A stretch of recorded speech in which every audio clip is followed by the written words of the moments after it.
Dear students, in the search of genetic material as DNA, और उसके बाद ये जो DNA as the genetic material search करना था, उसमें हम लोग 3 से 4 वीडियो देख चुके हैं। पहला वीडियो क्या था? ग्रिफिथ का ट्रांसफॉर्मेशन एक्सपेरिमेंट। दूसरा क्या था? ठीक है, chemical characterisation in the support of transformation, ठीक है, जिसमें एवरी मैक्लॉयड मैकार्टी। तीसरा हर्सी एंड चेस का, ठीक है, ट्रांसडक्शन प्रिंसिपल। और चौथा मैंने जो वीडियो आपको बना के दिया है इनसे रिलेटेड, वो दिया था कि आरएनए वर्सेस डीएनए, यानी कि डीएनए आरएनए में जेनेटिक मटेरियल कौन है और criteria for being genetic material. Okay, तो ये मैंने आपको 4 वीडियो बना के दिया। अब 5वां वीडियो देखिए, हम पूरा का पूरा डेडिकेट करने जा रहे हैं आरएनए वर्ल्ड को। ये जो आरएनए आप सुनते हैं ना नाम, ठीक है, तो ये तो आपने पहले के वीडियो में क्लियर हो गया कि आरएनए अपने आप को रेप्लिकेट नहीं कर सकता, आरएनए रेप्लिका नहीं बना सकता, आरएनए डुप्लीकेशन नहीं कर सकता, आरएनए रेप्लिकेशन नहीं कर सकता, इसलिए आरएनए जेनेटिक मटेरियल होने को डिजर्व नहीं करता। फिर भी आरएनए स्टार्टिंग में जेनेटिक मटेरियल के रूप में कबूल किया जाता था। आरएनए को, ठीक है, जेनेटिक मटेरियल के रूप में मान्यता मिली थी कुछ दिनों तक, और अभी भी मान्यता है। किसमें है? सम वायरसेस में, ठीक है। और अपने हमारे आपके बॉडी में भी आरएनए कुछ ऐसा यूनिक चीज करता है जिससे शक होता है बार बार कि क्या ये पहले जेनेटिक मटेरियल यही था, ठीक है। तो कहता है उसके सपोर्ट में भी हम कुछ पढ़ेंगे, यानी कि ये पूरा वीडियो डेडिकेट है आरएनए वर्ल्ड को। इसलिए इस वीडियो का हेडिंग हमने डाला है आरएनए वर्ल्ड, ठीक है। इसमें हम वो हर कुछ बताएंगे, ठीक है। ये पहले आरएनए के बारे में कैरेक्टरिस्टिक फीचर बता के, फिर उसके बाद उसके बारे में कुछ इंपॉर्टेंट स्ट्रेट फीचर बताएंगे एक एक वर्ड का, ठीक है। फिर बताएंगे आरएनए का टाइप्स, ठीक है। तो ये जो 25 से 30 मिनट का जो ये वीडियो होगा, ये भी आपके लिए वेरी वेरी वेरी इंपॉर्टेंट होगा। डीएनए की तरह ही आप इसको वैल्यू कर सकते हैं, ठीक है। उसी तरह से क्वेश्चन यहां से भी पूछा जाता है, और बहुत इंपॉर्टेंट क्वेश्चन पूछा जाता है, क्योंकि आरएनए इज द लिंक, ठीक है, बिटवीन डीएनए एंड प्रोटीन, ठीक है। डीएनए का वर्किंग कॉपी है एक तरह से आरएनए, ठीक है। डीएनए से मैसेज को लेके ही आरएनए सारा काम करता है, प्रोटीन बनाता है, और प्रोटीन से ही एंजाइम बनता है, और एंजाइम से ही कोई मेटाबॉलिक रिएक्शन होता है। और आप जानते हैं मेटाबॉलिक रिएक्शन से क्या बनता है? प्रोडक्ट, और वो क्या बनाता है? कैरेक्टर। क्लियर है पॉइंट? तो चलिए आरएनए के बारे में कुछ पॉइंट्स पहले जानते हैं, फिर स्ट्रेट पॉइंट जानेंगे। कहता है RNA was the first genetic material. ये फर्स्ट जेनेटिक मटेरियल था, अभी इसको मान्यता नहीं है, अब तो पूरा क्लियर हो गया, लेकिन शुरू में था। There are many evidences to suggest, ठीक है, that essential life process such as metabolism, translation, splicing evolve around RNA. देखिए मेटाबॉलिज्म आपको क्लियर है। ट्रांसलेशन का मतलब फॉर्मेशन ऑफ प्रोटीन, ट्रांसलेशन का मतलब फॉर्मेशन ऑफ प्रोटीन, और स्प्लीसिंग का मतलब formation of mature RNA, formation of mature RNA from immature RNA. Immature RNA को मैच्योर आरएनए में कन्वर्ट करना, दैट इज कॉल्ड स्प्लीसिंग। या आप ऐसे कर सकते हैं, ठीक है। जो नॉन कोडेड पार्ट होते हैं, ट्रांसक्रिप्शन जिसे हो गया, आप ये जानते हैं कि डीएनए से डीएनए बनने को क्या बोलते हैं? रेप्लिकेशन। डीएनए से आरएनए बनने को क्या बोलते हैं? ट्रांसक्रिप्शन। और आरएनए से प्रोटीन बनने को क्या बोलते हैं? ट्रांसलेशन। कभी कभी क्या होता है डियर, कि डीएनए से जब आरएनए बनता है तो कभी कभी क्या होता है कि कुछ अनवांटेड सेगमेंट भी बन जाते हैं, ठीक है, नॉन कोडेड पार्ट भी बन जाते हैं, ठीक है। उनको हम लोग बोलते हैं, ठीक है, इंट्रोन्स। और जो कोडेड पार्ट बनते हैं उनको बोलते हैं एक्सोन्स, ठीक है। तो आप ये जानिए अच्छे से, मैं यहाँ पे आपको ट्रिक भी बता दूंगा, ऐसे इसका डिटेल स्ट्रक्चर में बताऊंगा, डिटेल इसके बारे में पूरा बताऊंगा ट्रांसक्रिप्शन के वीडियो में। बट मैं आपको बता दूं, ठीक है, कि डीएनए से आरएनए बनने के बाद कुछ नॉन कोडेड पार्ट भी बनते हैं और कुछ कोडेड पार्ट भी बनते हैं, ठीक है। तो नॉन कोडेड पार्ट को हटाना और कोडेड पार्ट को ऐड कर देना, यानी नॉन कोडेड पार्ट आपने किसको बोला है, नॉन कोडेड पार्ट बोला है इंट्रॉन्स को, और कोडेड पार्ट किसको बोला है, एक्सॉन्स को। कोडेड पार्ट को ऐड कर देना, नॉन कोडेड पार्ट को हटा देना, that is also called as splicing. Clear है पॉइंट, ठीक है। और इसके लिए मैं एक बहुत ही खूबसूरत ट्रिक बताता हूँ, बहुत ही सुंदर ट्रिक बताता हूँ, आप ही बताइए, ठीक है। किसी की पिक्चर देख के आप क्या कमेंट करते हैं, नाइस पिक्चर, नाइस लाइन या नाइस पर्सन। तो चलिए नाइस है हमारे ट्रिक का नाम, ठीक है, NICE, नाइस। ये जो नाइस है ना, ठीक है, नाइस ये जो लाइन है, ठीक है, NIC कहता है कि N for non coded, I for introns, C for coded, E for exons, ठीक है। यानी कि N फॉर नॉन कोडेड, ठीक है, non coded, I for introns, ठीक है, C फॉर, ठीक है, कोडेड, और बताइए E for exons, E for exons.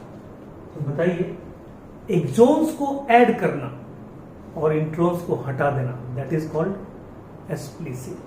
तो क्लियर हो गया स्प्लिसिंग, ठीक है। चलिए, RNA used to act as genetic material as well as a catalyst, ये बात तो है, ठीक है। कहता है ये कैटलिस्ट के रूप में भी यूज होता है, यानी ये इंजाइम का फंक्शन कभी कभी कर लेता है, ठीक है। तो आपने पढ़ा होगा all enzymes are protein except some, ये जो सम का जो चक्कर है ना, वो सम जो इंजाइम प्रोटीन नहीं है बट इंजाइम है बट प्रोटीन नहीं है, तो वो क्या है, वो RNA है, ठीक है। यानी कि all enzymes are protein but all proteins are not enzyme, ठीक है। तो all proteins are not enzyme जो आप बोलते हो ना, all proteins are not enzyme, ठीक है, उसमें ये भी आता है, ठीक है। All proteins are not enzyme में ये भी आता है। क्लियर है पॉइंट, ठीक है।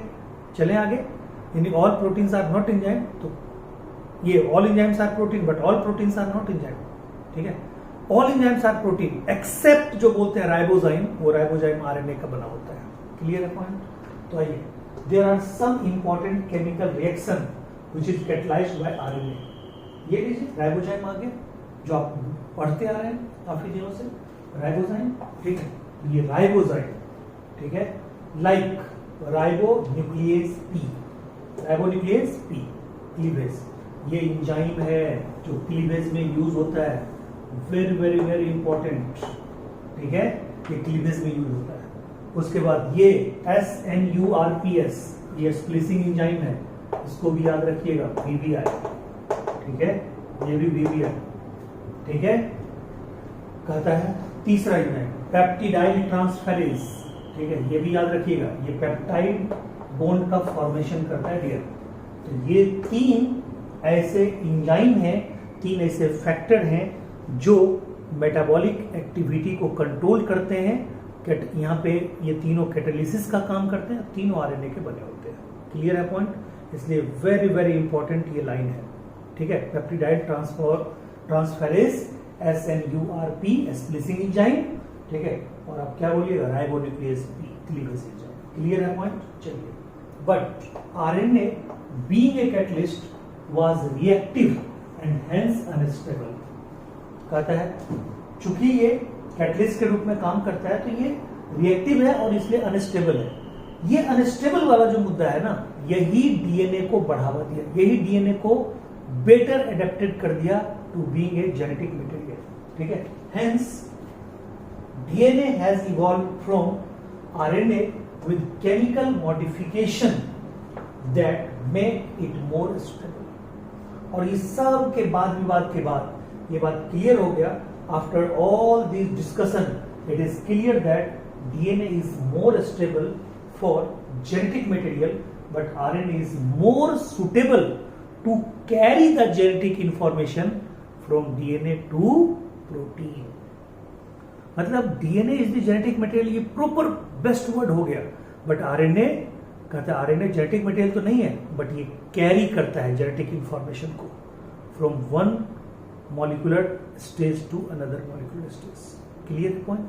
जैसे डीएनए से प्रोटीन के बीच जो भी मैसेंजर का ट्रांसफर होता है, ठीक है, इंफॉर्मेशन का जो कैरी करता है वो आरएनए ही करता है। क्लियर है पॉइंट? ठीक है, तो अब देखिए इसमें आगे, ठीक है, यानी कि इसमें मैं आगे बताने जा रहा हूँ, ये मिटा दूँ आपको।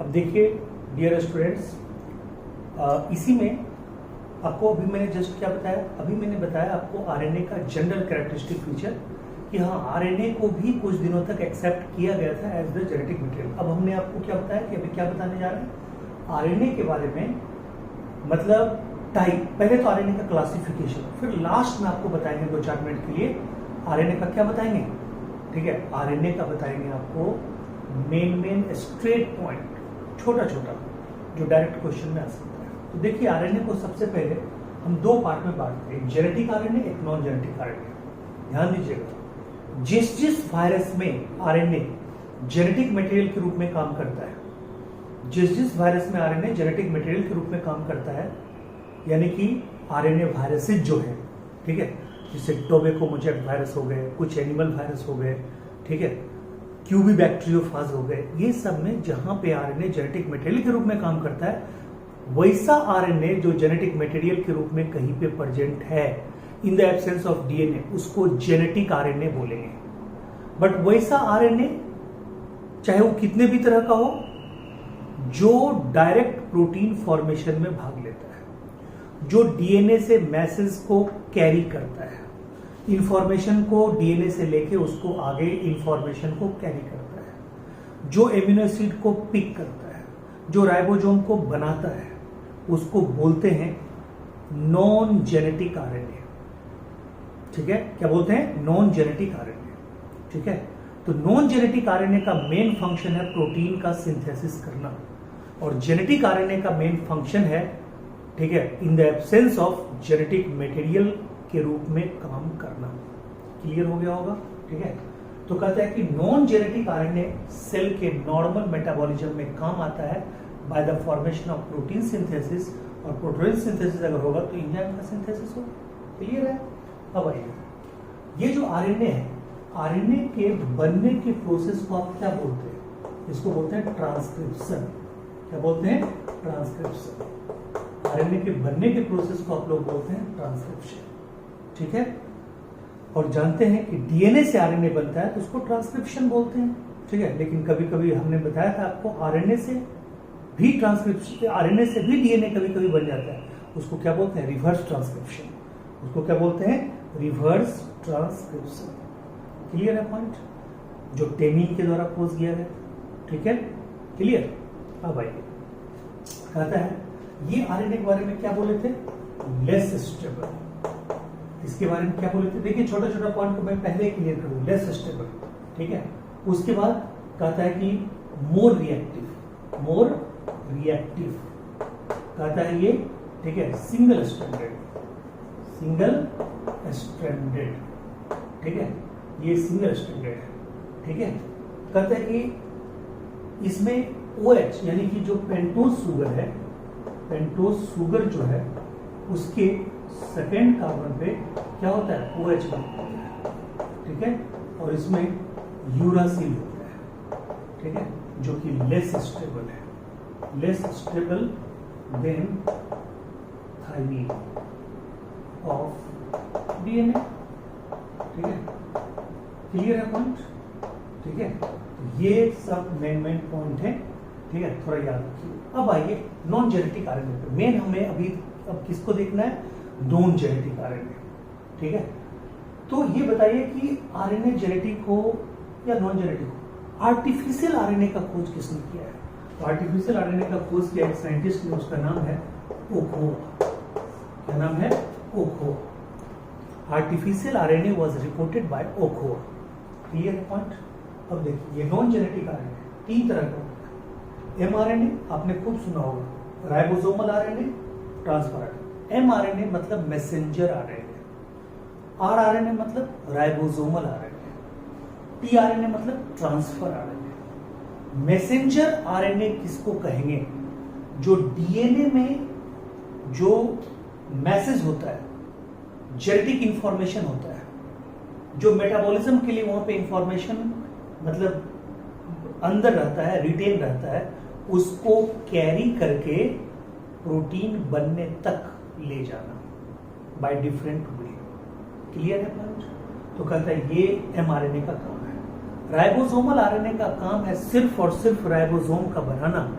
और आप जानते हैं ribosome is the universal genetic material, ये यूनिवर्सल सेलुलर ऑर्गेनेल्स वो सब में पाया जाता है, चाहे प्रोकैरियोट हो, चाहे यूकैरियोट हो, चाहे फंजाई हो, चाहे साइनो, कुछ भी हो, सब में पाया जाता है राइबोसोम। और स्मॉलेस्ट सेल ऑर्गेनेल भी है।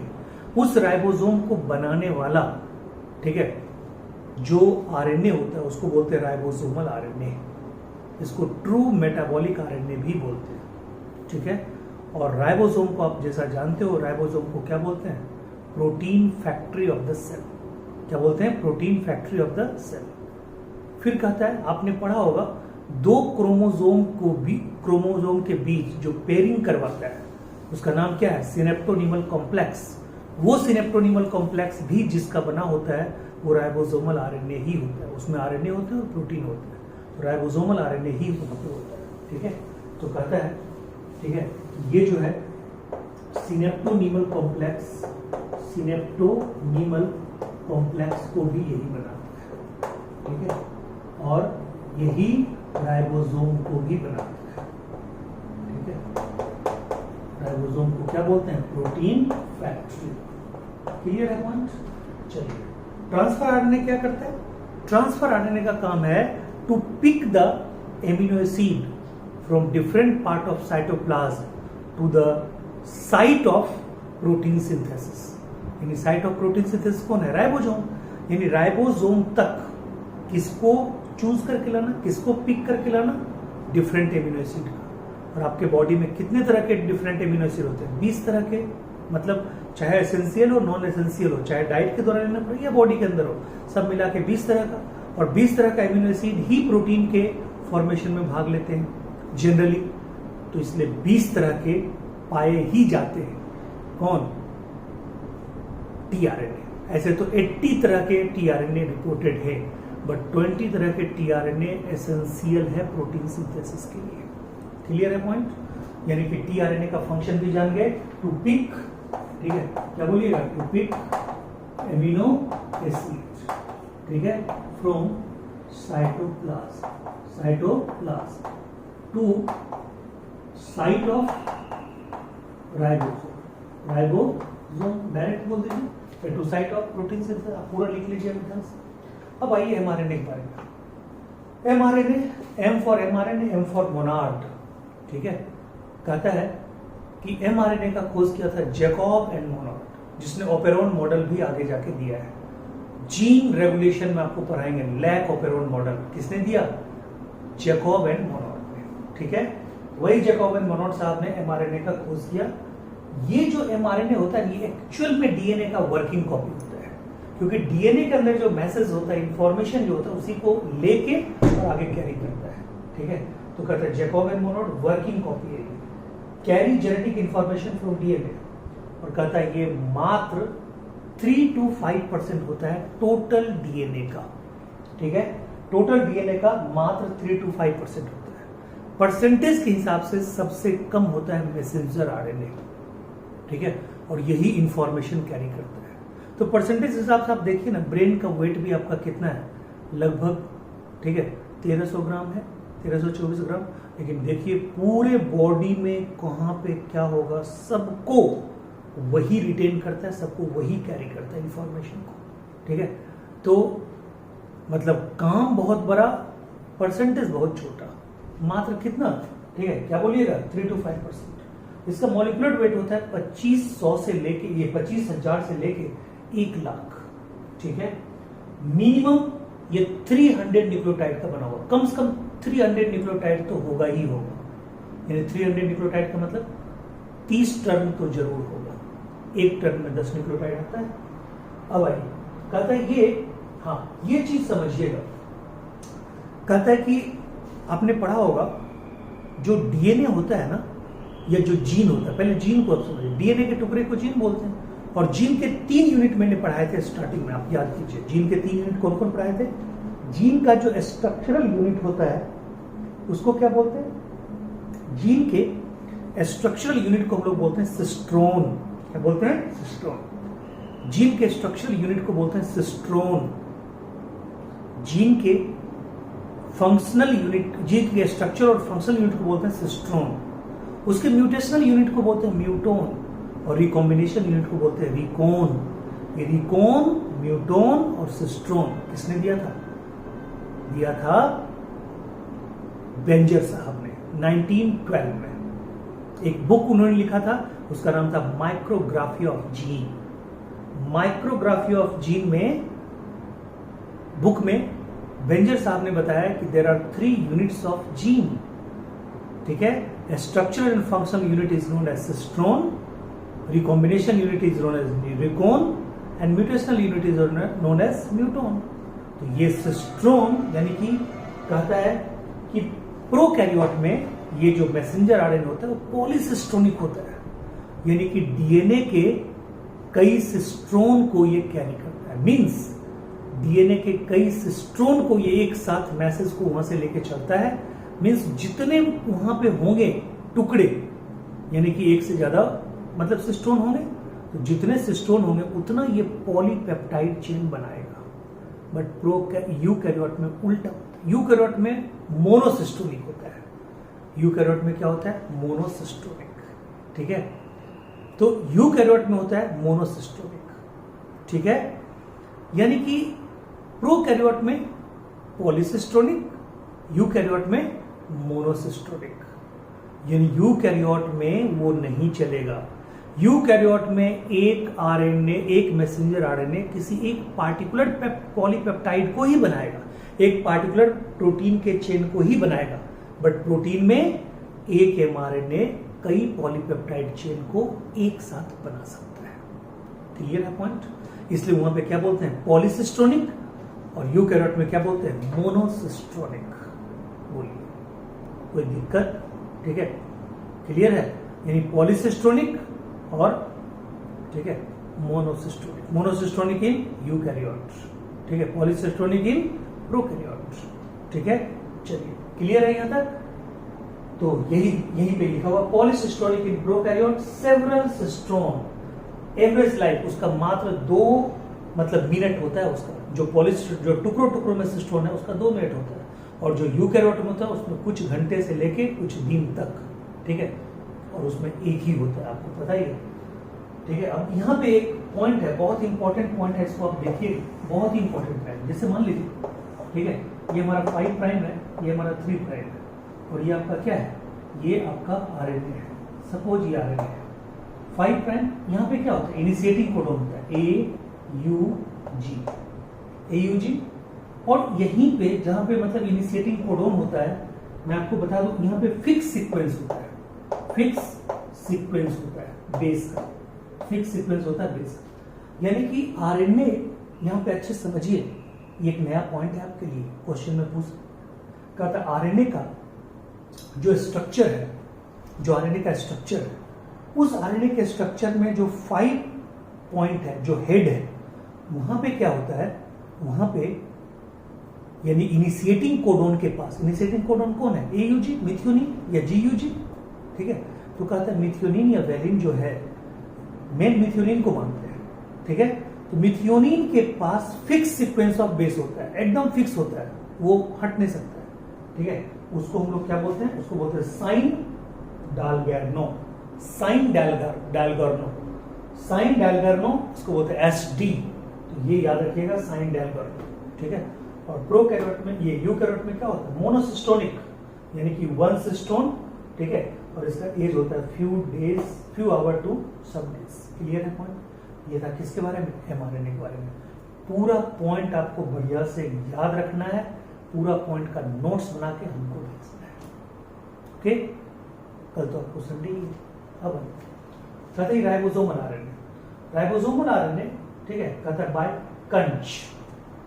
कंस के द्वारा, कंस नहीं, कंस, ठीक है, KUNTZ, कंस के द्वारा इसको डिस्कवर किया गया है। ये मोस्ट स्टेबल आरएनए, ठीक है, मोस्ट स्टेबल आरएनए है, तभी तो ये राइबोसोम को बनाता है। कंस्टिट्यूएंट ऑफ राइबोसोम 80% अकेला यही होता है, यानी 80% आरएनए यही होता है। 15% कौन आपका था?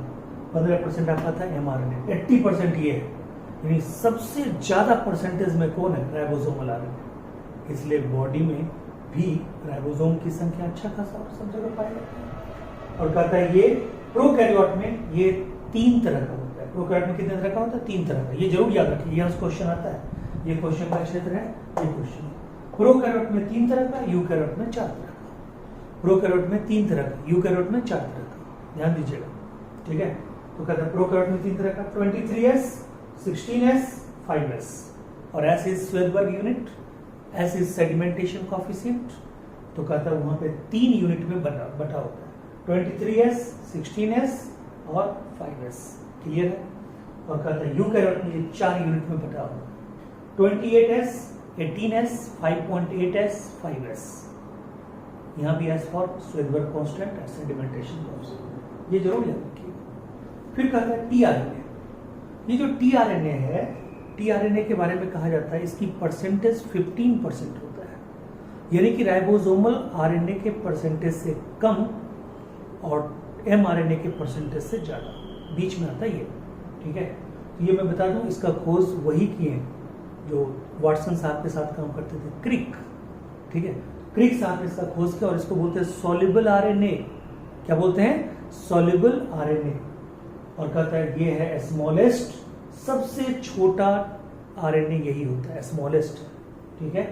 तो यहाँ पे एस का बड़ा चक्कर है, ठीक है। इसको सॉल्युबल आरएनए भी बोलते हैं, इसको एस आरएनए भी बोलते हैं, इसको स्मॉलेस्ट आरएनए भी बोलते हैं। तो याद रखिएगा ये टीआरएनए के बारे में, ठीक है, समझ गए। अब आइए, कहता है ये 15% ऑफ टोटल होता है, टोटली 15% होता है। और मैं बता दूं इसके स्ट्रक्चर को, ठीक है, एक्सप्लेन करने के लिए बहुत सारे थ्योरी का, ये बहुत सारे मतलब मॉडल का सहारा लिया गया इसके स्ट्रक्चर को एक्सप्लेन करने के लिए, जिसमें से, ठीक है, जिसमें से कंप्यूटर मॉडल है, एल मॉडल है, क्लोवर लीफ मॉडल है, ठीक है। इसमें आपको कहेगा 3 डायमेंशनल मॉडल कौन है, तो कहिएगा एल मॉडल। कौन सा मॉडल? L model. बट अगर कोई पूछेगा क्लोवर लीफ मॉडल किससे रिलेटेड है, तब भी टीआरएनए बोलना है। कंप्यूटर मॉडल किससे रिलेटेड है, तब भी टीआरएनए बोलना है। एल मॉडल किससे रिलेटेड है, तब भी टीआरएनए बोलना है।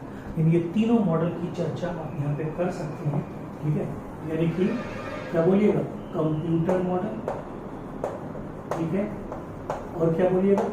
क्लोवर लीफ मॉडल, और क्या बोलिएगा? ठीक है, एल मॉडल। बाकी भी चर्चा होगा। ये, ठीक है, एंटी कोडोन को कैरी करता है, जबकि एमआरएनए सेंस कोडोन को कैरी। अगर एमआरएनए एयूजी मिथ्योनिन को कैरी करता है एयूजी के रूप में, ये करेगा यूएसी के रूप में, यानी ये उसको उल्टा रीड करता है। जो एमआरएनए रीड करेगा ना, उसका उल्टा रीड करेगा कौन? टीआरएनए। याद रखिएगा, ट्रांसक्रिप्शन में इस पर बहुत बड़ा गेम है, ठीक है। तो ये आपको याद रखना बहुत जरूरी है। क्लियर है पॉइंट? और मैंने पहले ही बताया था ये टोटल, ठीक है, उतना ही टाइप का होगा जितना टाइप का एमिनो एसिड आपके प्रोटीन फॉर्मेशन में भाग ले रहा है। तो जनरली प्रोटीन फॉर्मेशन में कितने तरह के भाग ले रहे हैं? 20 तरह के। तो ये 20 तरह के टीआरएनए होंगे, ठीक है। ऐसे टोटल बॉडी में हमने इसकी संख्या लगभग रेंज क्या बताया? 80 टाइप्स के, क्योंकि 80 टाइप्स के एमिनो एसिड सब मिला के होते हैं, लेकिन मेटाबॉलिकली 20 ही एमिनो एसिड एक्टिव होते हैं। तो यहाँ तक आपको कोई दिक्कत है? ये पूरा का पूरा क्लियर है, ठीक है। तो ये सारा का सारा मैंने आपको बता दिया। और ये इसमें देखिए, ठीक है, ये पहले ही मैंने लिख दिया था टूकी। अच्छा, राइबोसोमल आरएनए के बारे में एक पॉइंट और बहुत क्लियर कर दे। ये राइबोसोमल आरएनए के बारे में कहता है form by gene of nor. Nor क्या होता है, ठीक है, उसको भी मैं छोड़ूंगा नहीं, नॉर के बारे में बता दूं। ये देखिए, यहाँ पे होता है, जैसे ये क्रोमोसोम है, ध्यान दीजिएगा, ये क्रोमोसोम है, और क्रोमोसोम में आप जानते हैं ये क्या है? सेंट्रोमियर। और जो दूसरा सेंट्रोमियर होता है उसको क्या बोलते हैं? Secondary constriction. और यहाँ पे एक स्ट्रक्चर होता है, यहाँ पे ऐसे करके, उसको बोलते हैं नॉर, ठीक है, nuclear organiser region. Nuclear organiser region, ठीक है, न्यूक्लियर ऑर्गेनाइजर रीजन नॉर। यहां पे जो जीन होता है ना, इसी के द्वारा बनता है कौन, राइबोसोमल आरएनए। और इसलिए न्यूक्लियोलर ऑर्गेनाइजर रीजन है, इसलिए राइबोसोम का कोई अगर फॉर्मेशन पूछेगा तो कहां पे होता है, तो आप कहिएगा न्यूक्लियोलस के अंदर। यानी राइबोसोम हमेशा किसके अंदर बनता है, राइबोसोम किसके अंदर बनता है, न्यूक्लियोलस के अंदर, न्यूक्लियोलस, ठीक है, क्लियर है। राइबोसोम का खोज किसने किया, पैलेट। न्यूक्लियोलस का खोज किसने किया, फोंटाना, ठीक है। तो ये था आपका आरएनए वर्ल्ड। बाकी आरएनए से जुड़े सारे इंफॉर्मेशन तब हम लोग करेंगे जब हम लोग जेनेटिक कोड पढ़ेंगे और जब हम लोग ट्रांसक्रिप्शन पढ़ेंगे। क्लियर है। तो चलिए, छुट्टी है आपका, कल संडे है, एंजॉय कीजिए, एग्जाम की तैयारी कीजिए। अगली वीडियो के साथ फिर मिलेंगे अगले दिन मंडे। Take care. ओके।